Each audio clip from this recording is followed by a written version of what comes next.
The US economy is travelling okay. Recovery is happening, although slower than most people would like. The recent unemployment figures were a little higher than most analysts expected, but the economy is still growing.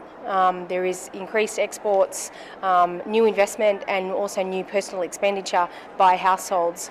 The US is Australia's largest foreign direct investor by country.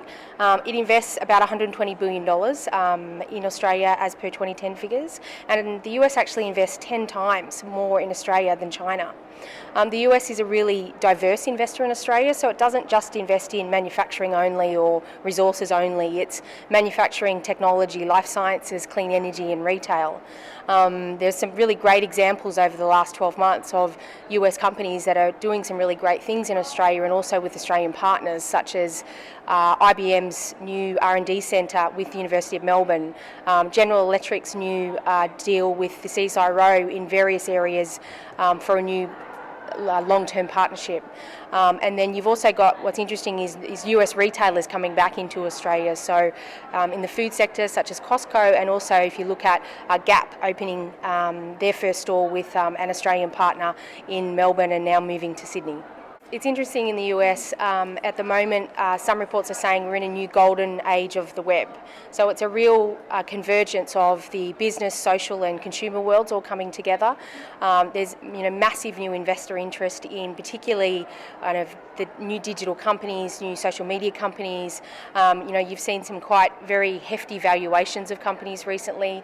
So for example, LinkedIn is now worth over $10 billion since their initial public offering. Facebook, who knows what their IPO will be. It could be over $100 billion. So it just goes to show there's strong investor interest. There is some concern in the US that there might be a bubble. But as Google CEO Eric Schmidt said, you never know it's a bubble until the bubble is actually over. With respect to women in technology, women are the real, giants behind the social network. Women use the social network more than men. They use Facebook more, they tweet more, they actually use social gaming sites like Zynga more than men. And since women control, the disposable income of households, companies are really kind of targeting that key female customer. And females, I think, are new founders of these great online companies, which say 5 or 10 years ago that wasn't happening. Americans are they're very positive. They they can talk about themselves and pitch themselves, whereas Australians are a little bit more reserved and find it a little bit more difficult to talk about ourselves. I think that comparison also is with men and women. Men, I think, have an easier job of talking about themselves, owning their own success, and kind of being able to articulate what their vision and strategy is. And I think as women, sometimes we find that a little difficult.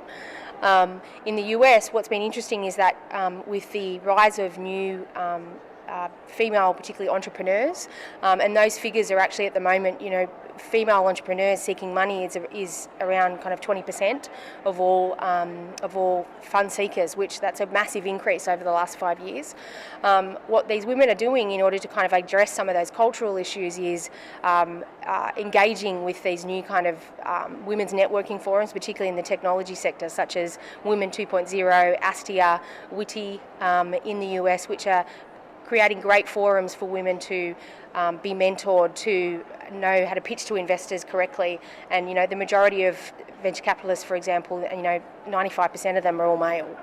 So that's been a really important aspect of the US environment, is that supportive framework to help women engage in the technology space.